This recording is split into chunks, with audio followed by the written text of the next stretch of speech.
Vivimos en una época de progreso y bienestar. Disfrutamos de comodidades impensables para quienes nos precedieron. Tenemos tiempo para viajar, para cultivarnos, para contemplar obras de arte. Sin embargo, nos reducimos a una contemplación superficial de estas cosas.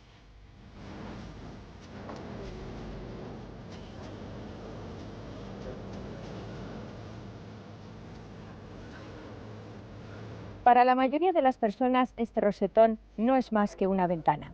Un bellísimo recurso arquitectónico para iluminar el interior de las catedrales y aligerar la fachada. Sin embargo, la intención de los que lo proyectaron era mucho más rica y compleja. Los hombres actuales lo contemplamos solo con ojos de amantes del arte, pero quienes lo construyeron estaban también hablando al espíritu. Por medio de símbolos decían mucho más de lo que puede captarse con los ojos.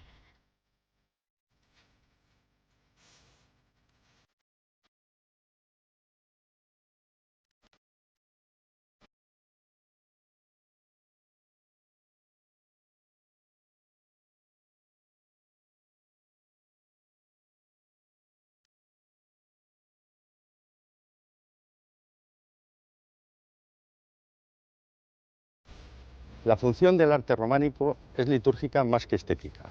Cada detalle de estas paredes depende del momento espiritual del artista que lo ha creado. No existe dos iglesias románicas idénticas. En los sitios simbólicamente estratégicos, como son el paso de lo profano a lo sagrado, tales como son las puertas o las ventanas, o de lo sagrado a celestial, como son los capiteles, hay un interminable repertorio de imágenes simbólicas de los que la gente de la época tenía perfectamente conocimiento de ellas.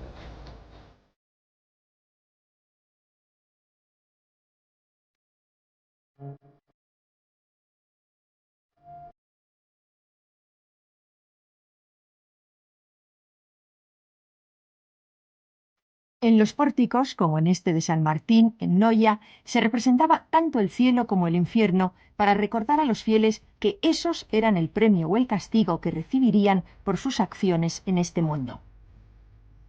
Una vez plasmadas las ideas centrales de cielo e infierno, en los pórticos y en los capiteles se narraba todo tipo de historias. Pasajes de la Biblia, vidas de santos, milagros. Todo se ajustaba a un esquema perfectamente planificado y coherente, fácilmente comprensible para unos hombres que, en su inmensa mayoría, eran analfabetos.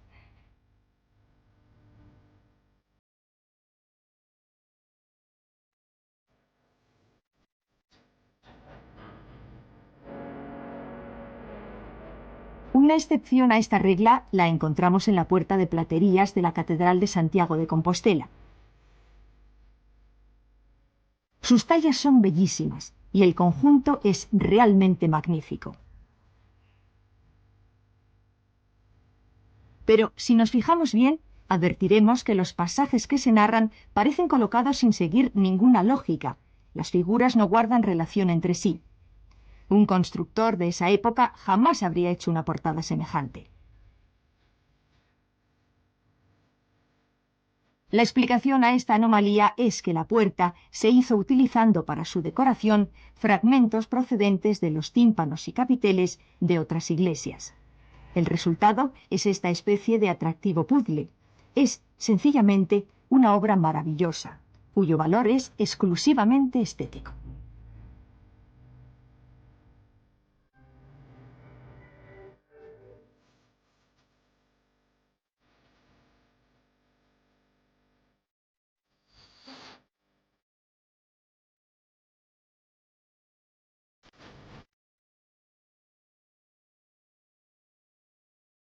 El caso contrario sería el pórtico ante el que nos encontramos.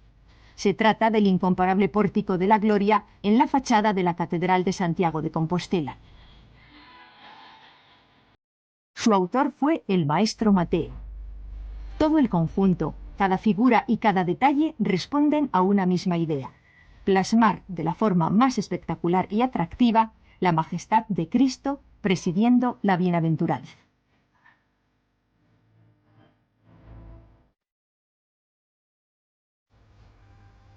Porque lo que se prometía a quienes traspasaban este umbral era, precisamente, que ellos podrían ser parte de esos bienaventurados que compartirían eternamente el cielo con Dios.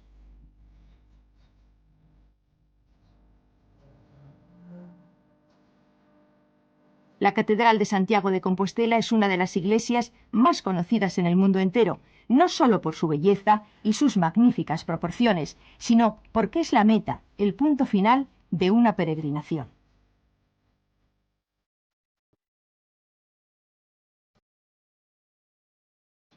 Desde hace muchos siglos, infinidad de peregrinos emprendían largos y peligrosos viajes desde los más remotos lugares para llegar hasta este mismo punto en el que nos encontramos.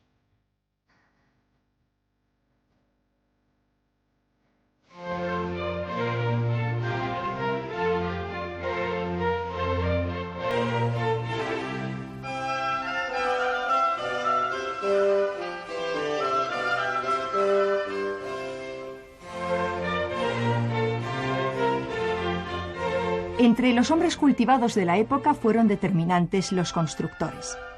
Gracias a ellos se perpetuó una España oculta que comunicaba sus creencias por medio de guiños que sólo percibían los iniciados. Estos guiños podían ser los elementos decorativos de las iglesias, la forma de construirse la misma o incluso la manera de representar a algunos santos cristianos. Un ejemplo de estos mensajes ocultos lo encontramos en este museo anexo al bellísimo claustro de San Juan de Duero, en Soria. ¿Qué es lo que vemos en San Juan de Duero, en Soria? Vemos un claustro con arcos entrecruzados de influencia islámica indudable, pero en el interior encontramos dos figuras sorprendentes, dos baldaquinos, que sustentan una cúpula semiesférica y una cúpula cónica. En la cúpula semiesférica lo que está representando esa semiesfera es el cielo, es el elemento masculino, es el elemento creador, es el yang del taoísmo chino, por ejemplo, mientras que la cúpula cónica lo que nos simboliza es la montaña sagrada, la magna mater en cuyo interior se renace, se vuelve a nacer espiritualmente. Incluso la propia configuración de los baldaquinos, como podemos ver, también simboliza o expresa esa unión de los opuestos. El cielo está sobre la tierra, pero tiene que haber un vínculo, una unión, un tercer elemento. Arquitectónicamente ese elemento es la columna. Se expresa en los mitos a través del árbol del mundo, del gran pilar cósmico, pero en San Juan de Duero vemos que en los baldaquinos el cielo, que es la cúpula, está sujeta a la tierra a través de unas columnas, que están en los cuatro ángulos que están orientados a los 4 puntos cardinales, porque toda iglesia está totalmente orientada, si está construida simbólicamente. En el caso de San Juan de Duero vemos que cada pilar tiene 4 columnas, por lo tanto tenemos 4 por 4, 16. El cuadrado de 4. 16 es un número de reconocimiento entre los pitagóricos, que fueron los grandes esotéricos de toda la numerología. Y de ahí ha surgido ciertamente una forma de construir y un simbolismo numérico muy importante en el románico y en el gótico. Al final de la columna está siempre rematada por unos capiteles. Es decir, capitel viene de la misma raíz etimológica que cabeza. El capitel es la cabeza de la columna y la cabeza es donde está sustentado el espíritu. Por lo tanto, la importancia de toda la iconología que hay en los capiteles es enorme. Hay que fijarse muy bien en esos símbolos que están expresados a través de imágenes del Antiguo Testamento, del Nuevo Testamento, y también en todas esas referencias del bestiario muy frecuentes. Por ejemplo, se expresa el bien, la lucha del bien contra el mal, a través de guerreros que están combatiendo a dragones o a serpientes. Una de las figuras más comunes es la del dragón de 7 cabezas, la bestia del Apocalipsis. Una de las figuras más curiosas que existen en los capiteles de San Juan de Duero es un pájaro que tiene una cabeza, ya no es de pájaros, de un animal, de la cual surge una mano. ¿Qué es lo que puede estar expresándonos? Bien, el pájaro nos remite al lenguaje de los símbolos, el lenguaje de los pájaros. Y sale de la boca, por lo tanto, sale de donde sale la palabra, de donde surge el logos creador, el verbo. ¿Y qué es lo que sale? Lo que se ve es una mano. Es decir, para actuar en el mundo de la materia hace falta un elemento material. La mejor forma de expresar esta actuación es la mano, que curiosamente para los maestros constructores del románico y para los que construían toda esta serie de edificios, pues es el elemento primordial, porque sin mano no podían hacer nada.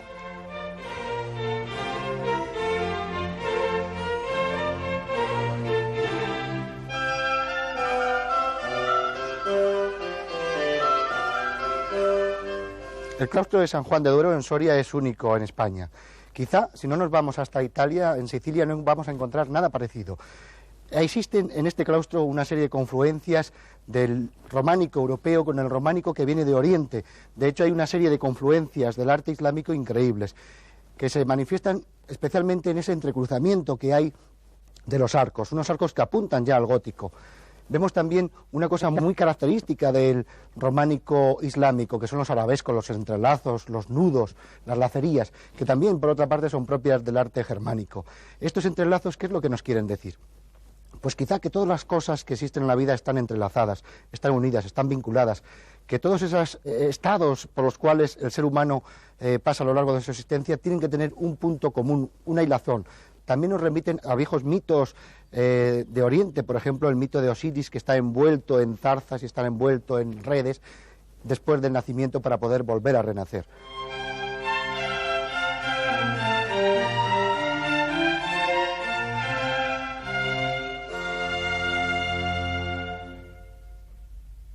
En los lugares sagrados se mantuvo el sentido de lo religioso, aunque la advocación sea distinta. Así, donde antes había un templo dedicado a alguna diosa de la fecundidad, se erige ahora un santuario dedicado a la Virgen, figura igualmente benéfica, fecunda e intercesora entre los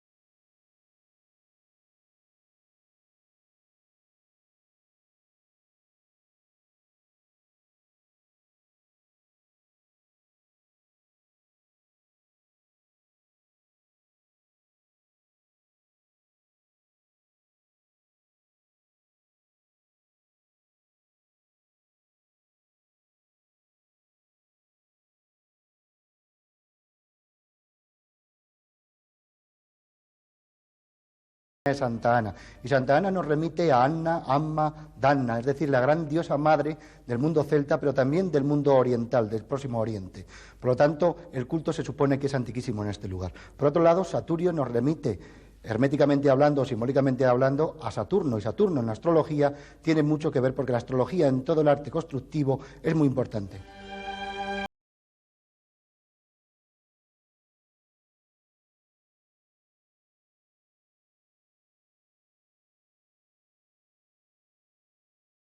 Una iconografía en la portada muy interesante. Vemos, por ejemplo, una torre con 3 pisos que es el Atanor, es decir, el lugar en el que los alquimistas desarrollan su obra, se cuecen los elementos. Y está la dama que hay que recuperar, el elemento femenino que hay que recuperar. Por otro lado tenemos justamente debajo un lema curioso, porque es el lema del temple, non nobis domine non nobis, es decir, no para nosotros, Señor, no para nosotros, sino para ti toda la gloria. Por otra parte tenemos a Hércules y su gemelo, su mellizo. Hércules tiene un papel muy importante en el simbolismo tradicional. No hay que olvidar que el camino de Santiago, el camino más sacro que tenemos en España, es el camino de la Vía Láctea. La Vía Láctea es el camino de Hércules, porque la leche en la mitología es la que conforma ese camino de las estrellas que proviene de Hércules niño. Es decir, Hércules, estos 2 Hércules que están aquí, nos están remitiendo también indirectamente al camino de las estrellas.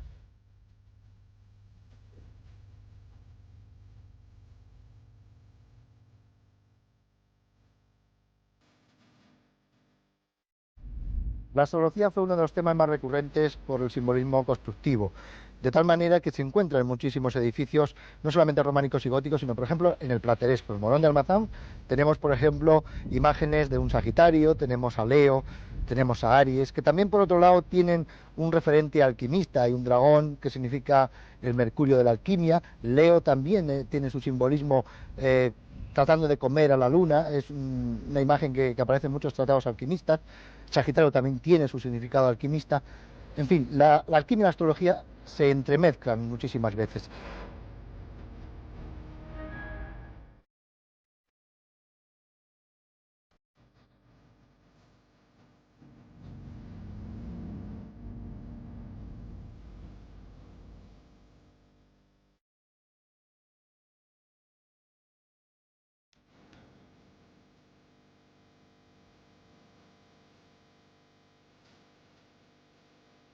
La peregrinación a lugares divinos se encuentra en todas las religiones y es tan antigua como el hombre. Se peregrina a los templos en Roma, Grecia o Egipto. Pero además de un acto físico, la peregrinación era también un viaje simbólico, en el que, tras superar diversas pruebas, el peregrino accedía al conocimiento último, a la sabiduría. Estamos ante la fachada de San Pedro de la Rúa, en Estella. Y en las claves de su portada hay una serie de elementos muy simbólicos, como es el crismón, por ejemplo. El crismón, el símbolo de Cristo. Lo tenemos aquí, y lo tenemos en sentido invertido. Donde está el alfa, habitualmente está la omega. Donde está la omega, habitualmente aquí está el alfa. ¿Por qué? Estella, en el Camino de Santiago, es una etapa de muerte y resurrección en el sentido iniciático. Aquí, el iniciado, en el camino, ha llegado caminando y en su camino ha dejado aquellos aspectos que pertenecían a su vida personal, más carnal, más la medida del hombre. Y en la medida que se ha iniciado en el camino de las estrellas, ha ido pues desprendiéndose de un bagaje que le sobraba para lo que a su espíritu pertenecía.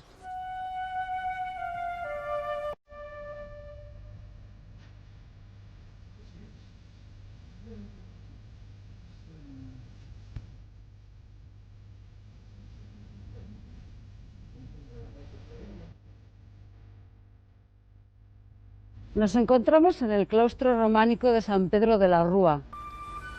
En este claustro tenemos un ala cristiana en el que su primer capitel nos va a hablar de la muerte y de la resurrección, un tema que se habla mucho en Estella, puesto que Estella es un punto de muerte y resurrección en el Camino de Santiago. Siempre insistimos en que la muerte es una muerte iniciática, el ser viejo que va a morir en el camino para nacer a un ser nuevo, tras haber alcanzado la meta final, que sería la elevación. La muerte está representada pues con Jesucristo envuelto en el sudario y siendo acostado por dos personajes. A su vez encontramos dos ángeles que con unas tijeras cogen el alma y la elevan hasta el agua. Esto es el símbolo del agua, que es el origen de la vida. El capitel continuaría leyéndose pues con la resurrección, que la encontramos en esta otra parte del capitel. Aquí tenemos el ángel ante el sepulcro, que está abierto y con el sudario, y las tres Marías cuando van a visitar a Jesucristo. El ángel les dice: Jesucristo ha resucitado, y el ángel lleva la cruz de doble travesaño, que es la cruz de la salvación. Jesucristo, con su muerte y resurrección, nos trae la liberación, rescata de los infiernos al pecador o al extraviado, como en este caso sería María Magdalena. Y aquí tenemos el encuentro de María Magdalena con Jesucristo tras la resurrección. Es la escena del Noli me tangere, y en este caso el árbol viene con unas ramas que son vieiras, conchas, el símbolo del camino, porque la vieira es el símbolo del amor. En el interior de la vieira, que está en el agua, se encuentra la perla, y la perla sería el símbolo de ese ser que por fin ha logrado elevarse, convertirse en un ser superior. En la otra parte del capitel tenemos el descenso de Jesucristo a los limbos. Al bajar a los limbos, libera, rescata al hombre. Por eso aparecen dos seres extraídos del caos, y serían Adán y Eva, los primeros padres de la humanidad antes del pecado original. Hemos hablado de la perla que se encontraba dentro de la vieira. Esa perla es el símbolo de la luz, por fin conseguida, que nos llevaría a la inmortalidad, según la teoría cristiana. Pero estamos en un claustro donde se intentaron unir diversas culturas, la cristiana, la judía y la árabe. La judía está representada por el número 7. Esta columna, siempre que la miramos, nos va a sumar el número 7. Unas veces vemos el 4, otras veces el 3, pero en su suma total siempre vamos a encontrarnos con el 7. El capitel, que lleva una piña. La piña es el símbolo en el románico de la resurrección. Volvemos pues a la idea de la continuidad de la vida. Cada elemento se ha liberado y todos juntos constituyen una piña. Esta piña pues sería el símbolo de la paz y del amor universal. Y está incrustada en una flor de acanto. de influencia oriental, sería el símbolo de la reencarnación. Pero todas las culturas vienen a converger a la misma idea, la idea de continuidad de la vida, de inmortalidad.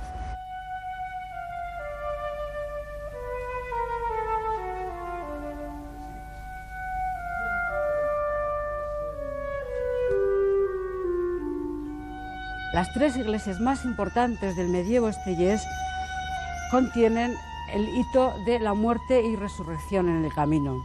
Repito, insisto, que es una muerte iniciática, un nuevo ser que va a nacer a lo largo, se va a transformar a lo largo de la peregrinación. En la iglesia de San Miguel, que tenemos aquí detrás, tenemos dos leones. Uno está avalando a una figura y el otro está devolviendo la figura. Estos leones hablan precisamente de ese cambio. El ser que entra al interior sale renovado. Entonces es como los héroes de la mitología, como la ballena de Jonás, por ejemplo, en que el héroe penetra en lo más profundo para salir devuelto a la vida de una forma reconstruido y siempre impecable. Esto es lo que representan pues estos dos leones, el que engulle y el que devuelve, pues sería el ser ya iniciado. ¿Iniciado en qué? Ha penetrado a su inconsciente para limpiarse en el camino. Iniciado pues en la vía del conocimiento, en su propia vía, en su propio camino. Estamos pues en el camino francés. Entonces tenemos el Pantocrátor de la iglesia de San Miguel con una mandorla.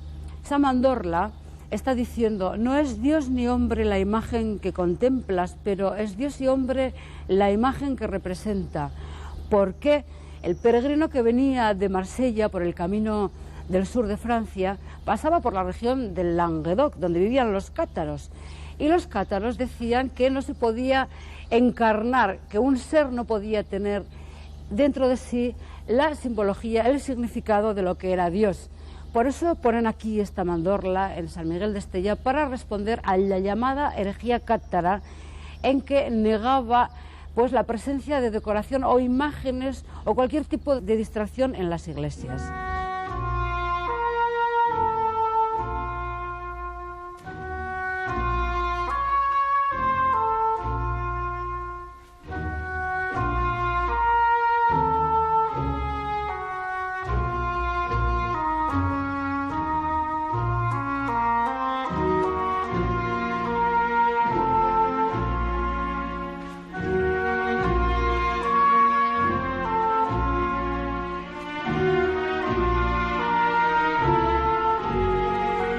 Ya que del símbolo tratamos, no podemos pasar por alto una joya como es la ermita de Santa María de Eunate. Aunque para algunos historiadores no sería una iglesia, sino un sepulcro. Avala esta opinión el hecho de que en ella se hayan encontrado enterramientos. Pero por su situación, en el cruce entre dos rutas iniciáticas que coinciden con el camino hacia Santiago de Compostela, bien podría ser un sepulcro simbólico, un hito en el que se muriera y se renaciera espiritualmente.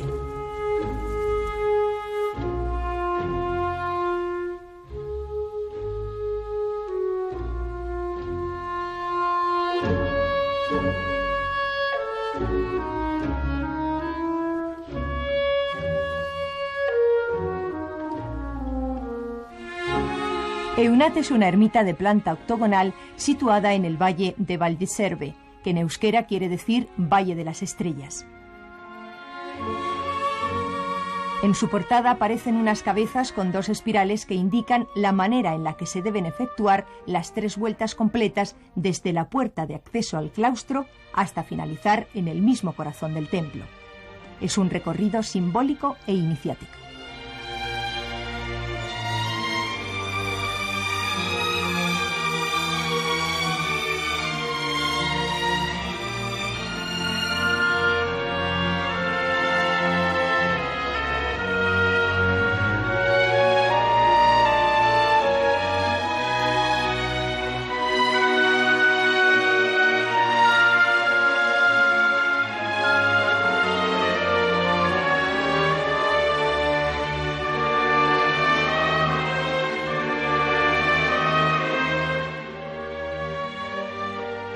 En el interior del templo se aprecian claramente 3 cuerpos. El primero representa la dimensión física del ser humano.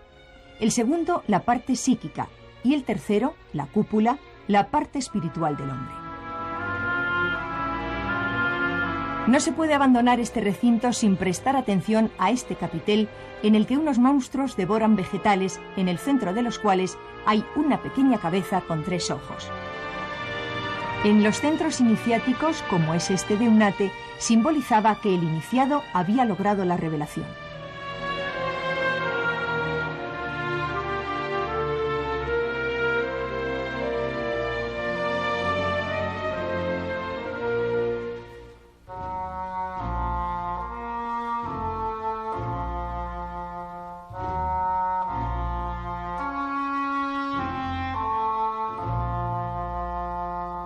Hemos llegado a Olcoz y nos hemos encontrado con un enigma. La fachada de su ermita es casi igual a la de Eunate. Eunate se encuentra en muy mal estado, mientras que ésta se conserva magníficamente, porque estuvo tapiada hasta hace muy poco sin razón aparente. Todo parece indicar que formaba parte de la ermita de Eunate, aunque nadie sabe cuándo ni por qué se trasladó a Olcoz. La leyenda popular da la explicación de que un gigante vasco, de una patada, la trasladó de sitio.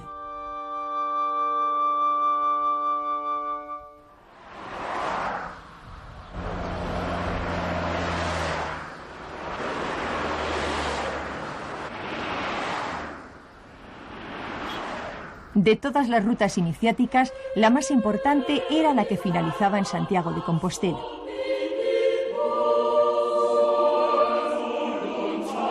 Desde la más remota antigüedad había sido un punto mágico en el que se advertía una gran fuerza telúrica.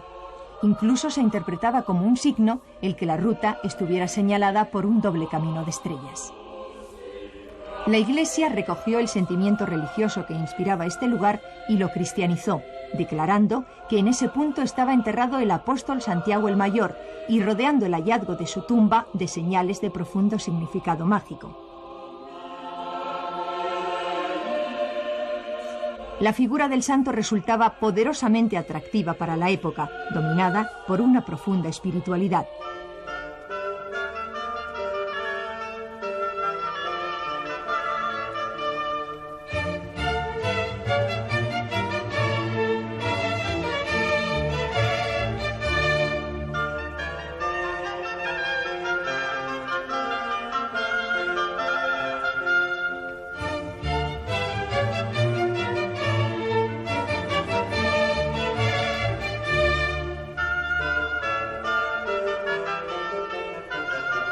Santiago había sido discípulo de Cristo y había realizado un arduo viaje para cristianizar nada menos que el Finisterre, que se consideraba el fin de la tierra conocida.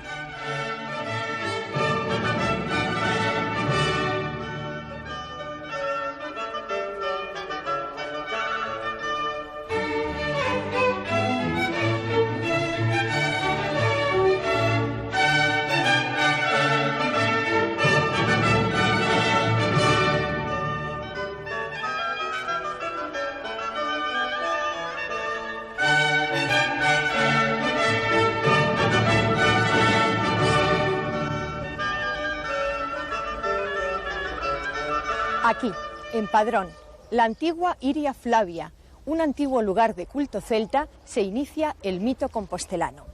Un mito en el que se entremezclan íntimamente los símbolos cristianos, paganos y ocultistas. Dice la tradición cristiana que en este punto atracó la barca de piedra en la que los discípulos traían el cuerpo de Santiago.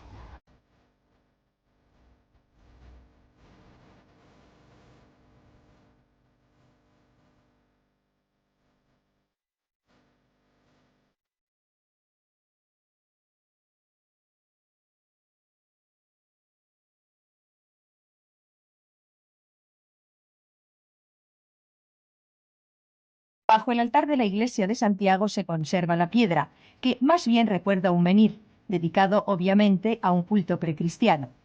En cuanto a la barca de piedra, es más un símbolo que una posibilidad histórica.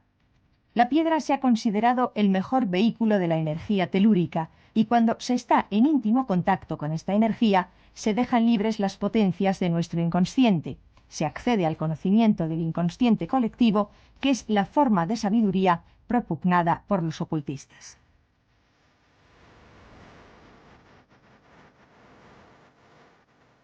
El simbolismo de la piedra es universal.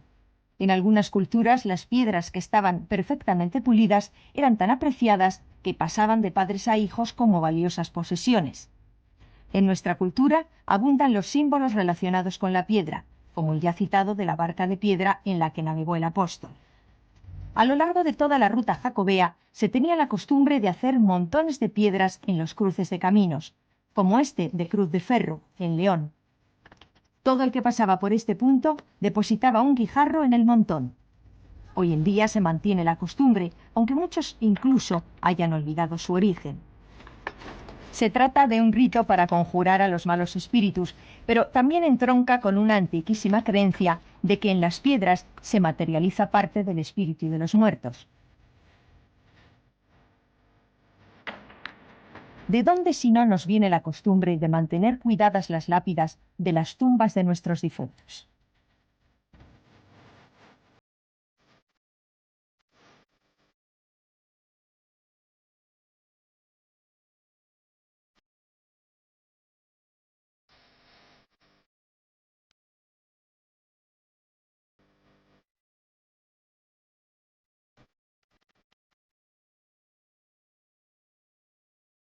Antiguamente, todos los peregrinos que pasaban por estas canteras de Triacastela cogían una piedra y la llevaban a Compostela para contribuir a su construcción. En esta aportación, como se comprende fácilmente, había mucho más de simbólico que de efectivo.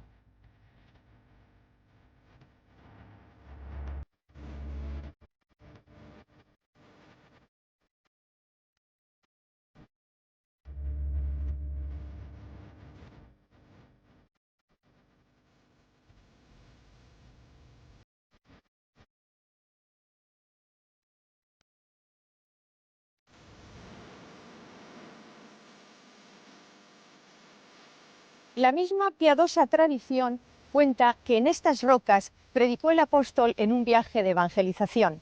Dicha estancia es históricamente muy improbable. Por lo que se sabe de la vida de Santiago, nunca estuvo en España, por lo que no parece razonable que sus discípulos hicieran un viaje tan arriesgado para ocultar su cuerpo en este remoto lugar. Sin embargo, sí se comprende la elección si se contempla bajo el prisma del simbolismo. En este lugar, los antiguos druidas celebraban ritos y era punto final de antiquísimas peregrinaciones, porque aquí acababa la tierra. Llegar a este punto era como alcanzar una meta espiritual, un ritual de superación similar a lo que experimenta el escalador tras coronar una cima escarpada.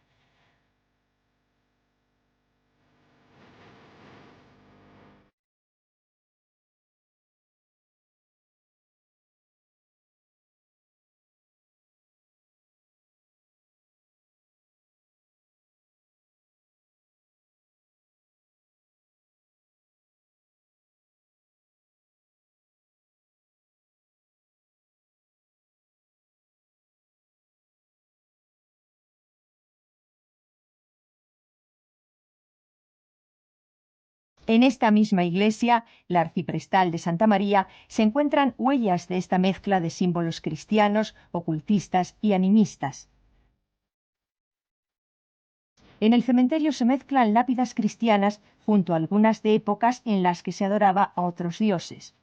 Incluso las hay arrianas, una corriente de pensamiento que surgió del seno de la misma iglesia, que prendió con gran fuerza en parte de la población y que fue duramente perseguida.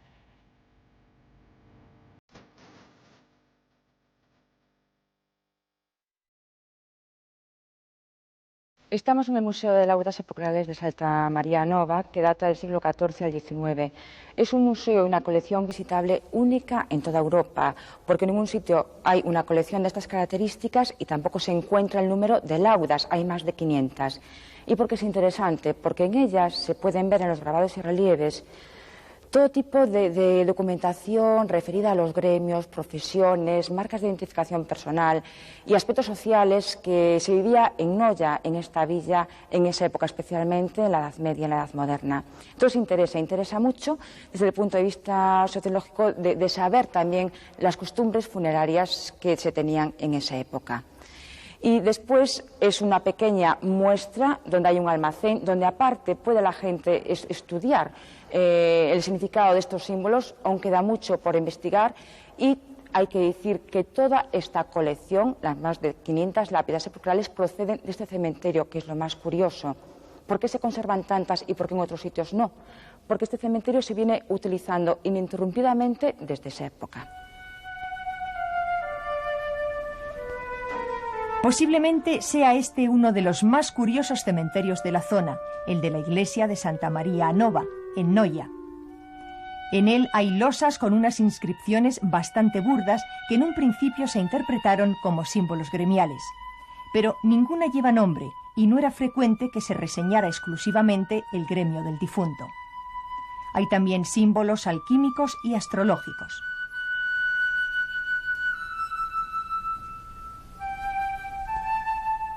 El lugar está rodeado de monumentos megalíticos y en el cercano monte Ararat, que se consideraba sagrado, la tradición popular afirma que está encallada el arca en la que Noé se salvó del diluvio.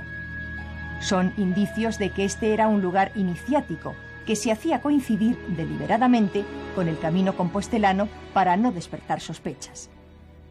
Por ello, algunos estudiosos aventuran que las losas pueden simbolizar no la muerte real de los individuos, sino la simbólica.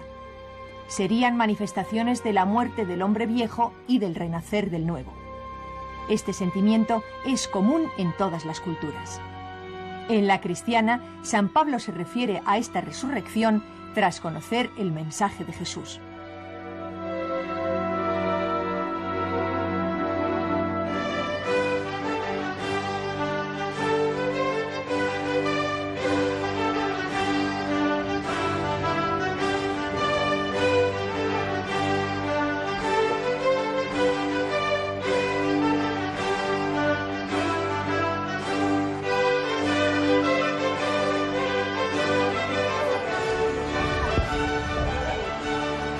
Las antiguas leyendas estaban tan arraigadas que se sobreponían a las cristianas. Un buen ejemplo es la ermita de San Andrés de Teixido, en la Costa de la Muerte. Dice la leyenda que quien no haya peregrinado a este lugar en vida lo hará después de muerto. Y como no se sabe en qué animal se ha producido la reencarnación, está prohibido matar a cualquiera que esté en sus proximidades, ya sea mosca, araña o culebra. Es una manera animista de afirmar la creencia en la vida después de la muerte. Es un rito de esperanza en la resurrección. En este mismo emplazamiento se celebraban en la antigüedad ritos de fertilidad y aún hoy se vende una hierba que se conoce como de enamorar o preñadeira. La virtud de estas hierbas se debe, según la creencia popular, a que el santo se agarró a ellas para trepar por el acantilado sobre el que se asienta la ermita.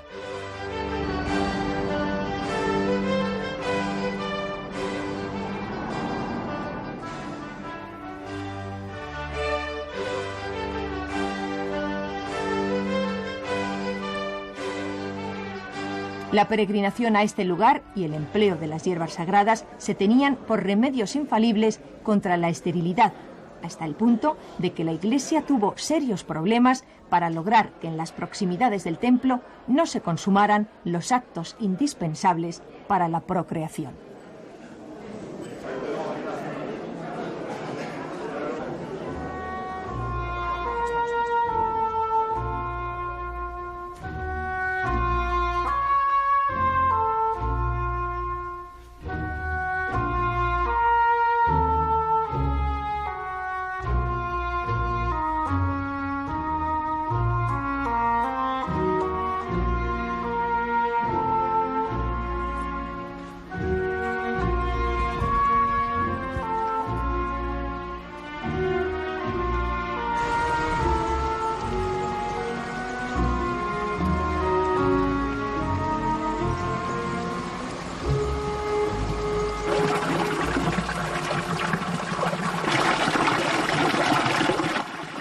Junto a la ermita hay una fuente llamada de los deseos. Los enfermos mojan pañuelos o algún trozo de tela y se frotan con ellas las heridas o las partes del cuerpo que desean sanar. Luego los cuelgan en los árboles y arbustos próximos a la fuente. Es un ritual con una indiscutible carga animista, la misma que respeta a los animales del entorno o concede virtudes milagrosas a unas sencillas hierbas.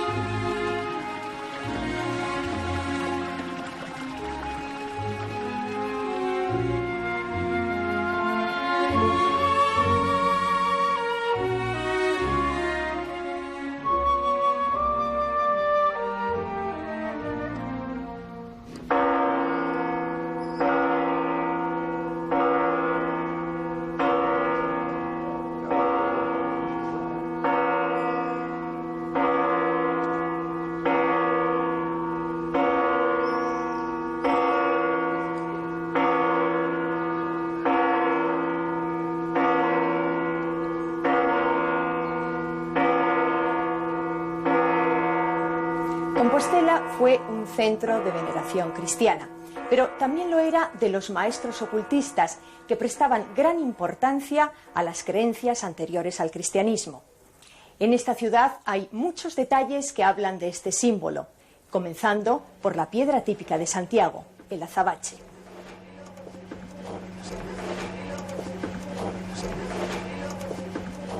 El azabache es un símbolo ocultista. Es una referencia a las enseñanzas de la Kaaba musulmana, prohibida por la Iglesia, pero que todos los ocultistas tenían muy presente. La piedra negra es el símbolo de la piedra filosofal, el deseo de llegar a la verdad absoluta.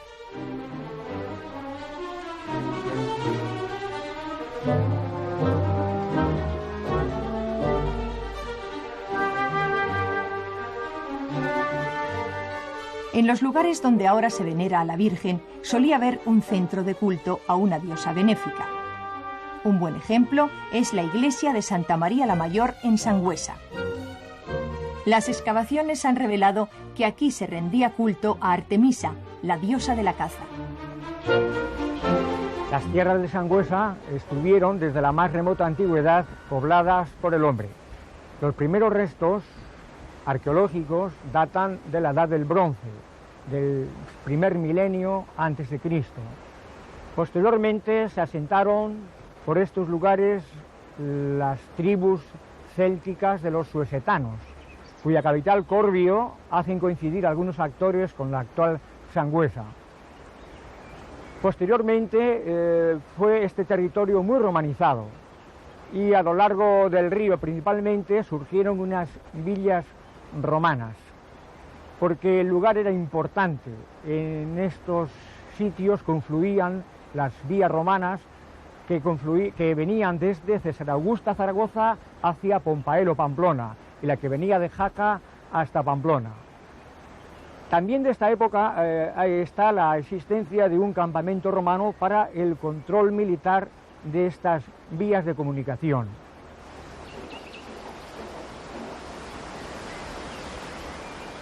La villa de Sangüesa fue fundada por el rey Alfonso el Batallador, rey de Navarra y de Aragón, en el año 1122. Pocos años después dio el rey su capilla real para la construcción de la iglesia de Santa María. Su portada es una de las obras cumbres del románico español, del siglo XII. Para hacernos una idea de la importancia de esta portada, hay unas 200 imágenes, con un simbolismo muy rico y muy variado. En esta portada se ha querido sobre todo exaltar el poder de Dios en la zona superior, con el Cristo Majestad, el Cristo el Pantocrátor, con los símbolos de los evangelistas, como en una zona dedicada al cielo, con los apóstoles y los ángeles. El resto de la portada, que es la mayor parte de la portada, tiene como tema principal el juicio final. ¿Y por qué? El año 1000, la cristiandad, o una parte de la cristiandad, pensaban que iba a terminar el mundo. Entonces surgieron unos miedos, los terrores del año 1000. Esto se reflejó luego en el arte y en muchas iglesias reprodujeron el tema del juicio final. Al románico y a la Iglesia le interesa el Cristo vencedor, no le interesa el Cristo crucificado, sino el Cristo victorioso, y nunca más victorioso es Cristo que juzgando a los hombres. Aquí aparece en el tímpano el Cristo con los ángeles llamando a los hombres al juicio final. En la zona de la derecha están los salvados y en la zona izquierda están los condenados. Se ha representado al arcángel San Miguel pesando las almas. Se ha representado el mundo de los infiernos, el mundo de los réprobos, con unas máscaras. Todo alrededor del Cristo del juicio final simboliza la sociedad medieval compuesta de los que rezan, el clero, los monjes, los que guerrean, que son los militares. Hay que tener en cuenta que esta iglesia fue donada a los caballeros de la Orden de San Juan, orden militar, y la tercera clase social son los que trabajan. Por eso alrededor del Cristo del juicio final se han representado los diversos gremios, los zapateros, los herreros, los juglares, los músicos, los peregrinos, los vicios, las virtudes y otra serie de personajes que rodean las arquivoltas de la iglesia. Un mundo también muy importante es el mundo de lo fantástico, y se ha representado una serie de monstruos en los que el hombre medieval creía que son mezclas de personas. Pero un detalle que también quisiera tener en cuenta, puesto que se trata del Camino Santiago y que Sangüesa está en el Camino Santiago, es que en esta portada se ha querido dar especial relieve a la imagen de Santiago. Normalmente a la derecha de la imagen de la Virgen del dintel se suele colocar a San Pedro y a San Pablo. Pues bien, en esta portada el orden se ha invertido y en lugar de colocar a San Pedro en el lugar preferencial a la derecha de la Virgen se ha colocado la imagen de Santiago. Eso para hacernos ver la devoción de Sangüesa a Santiago y la importancia que tuvo Santiago en el pasado de esta villa. En la portada de Santa María la Real de Sangüesa, en la enjuta derecha encontramos una leyenda nórdica. La leyenda cuenta cómo un dragón, Fafner, posee un tesoro, el tesoro de los dioses. Así Regín convence a nuestro héroe Sigurd para dar muerte al dragón y quedarse ellos con el tesoro. Encontramos el herrero, Regín, forjando la espada con el puño en alto, y justo delante de él, una figura a la que le falta la cabeza, sería Sigurd. Después sobre ellos nos vuelve a aparecer otra vez la figura de Sigurd dando muerte al dragón. Nuestro héroe da muerte al dragón justamente para quedarse con el tesoro. Una vez que le da muerte, Sigurd le arranca el corazón al dragón y le entrega el corazón como pago por la espada a Regín. La leyenda acaba aquí, sería como Sigurd la primavera vence al dragón del invierno y lo que libera son los frutos y los tesoros de la tierra.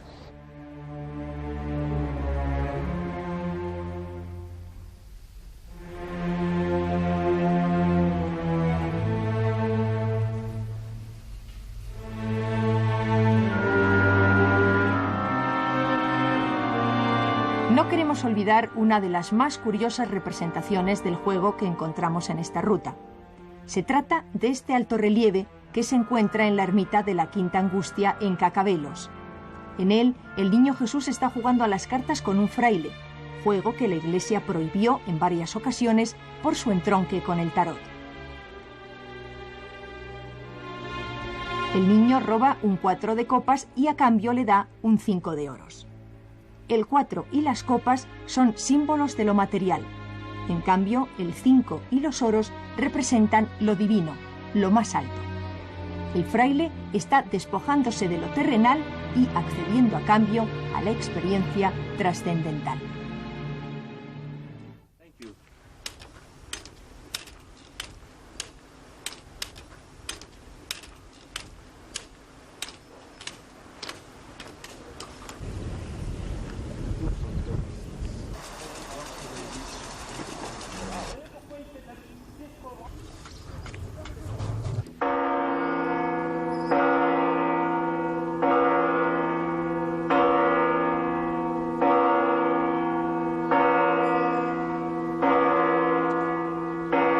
La Catedral de Santiago ha sido concebida para dejar honda huella en el espíritu de los peregrinos. Desde lejos, sus agujas se alzan hacia el cielo como una promesa de eternidad.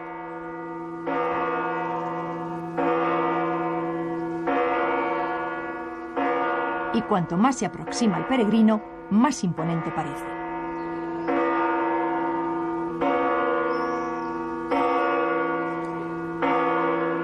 Para acceder a ella hay que subir unas escaleras, todo un símbolo del ascenso del alma hacia Dios.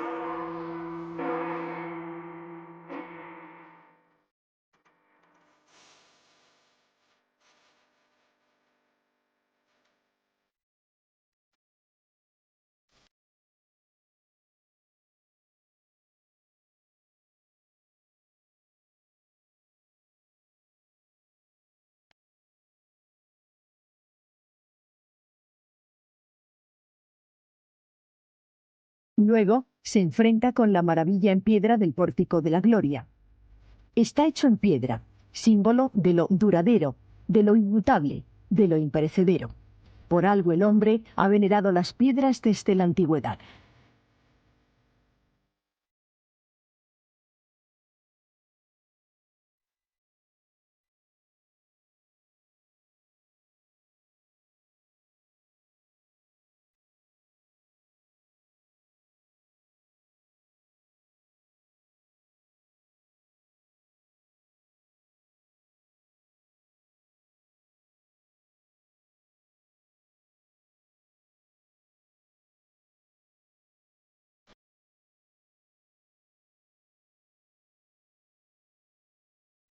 Dentro de la misma catedral tiene lugar, incluso en nuestros días, un rito ocultista. Los peregrinos dan con la cabeza en la columna en la que se dice que el maestro Mateo, artífice de la catedral, se retrató a sí mismo. Se trata de un símbolo cristiano de humildad, pero para los ocultistas, aproximar la cabeza a la piedra representa el deseo de adquirir el conocimiento que emana de la tierra.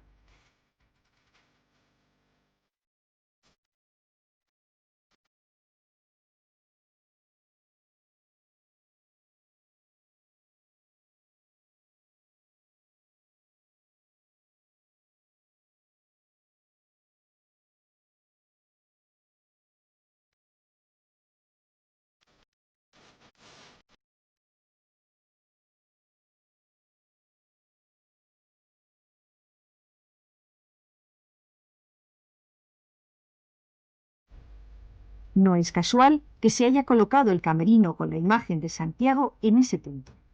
Científicamente está demostrado que este es uno de los lugares con mayor energía telúrica del mundo.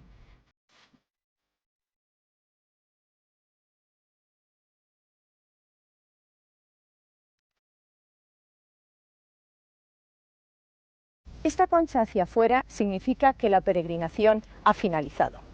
Es otro de los muchos símbolos que hemos encontrado a lo largo del camino. Los símbolos son una herencia cultural que deberíamos conocer y conservar celosamente. Los símbolos ancestrales no deberían concebirse como una cultura opuesta a la nuestra. Son, por el contrario, una gran riqueza personal y colectiva.